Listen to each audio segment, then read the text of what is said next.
ચિત્રોડમાં મોમાઈ માતાજીના મંદિરમાં મૂર્તિ ખંડિત કરનારો શખ્સ ઝડપાયો.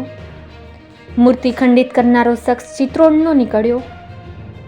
ગાગોદર પોલીસ સ્ટેશનની હદમાં આવતા ચિત્રોડ ગામે આસ્થાનું સ્થાન મોમાઈ માતાજીના મંદિરમાં કોઈ ઈસમ દ્વારા મંદિરમાં મૂર્તિને નુકસાન પહોંચાડવામાં આવ્યું હતું, જે સંદર્ભે ભક્તોની લાગણી દુભાઈ હતી.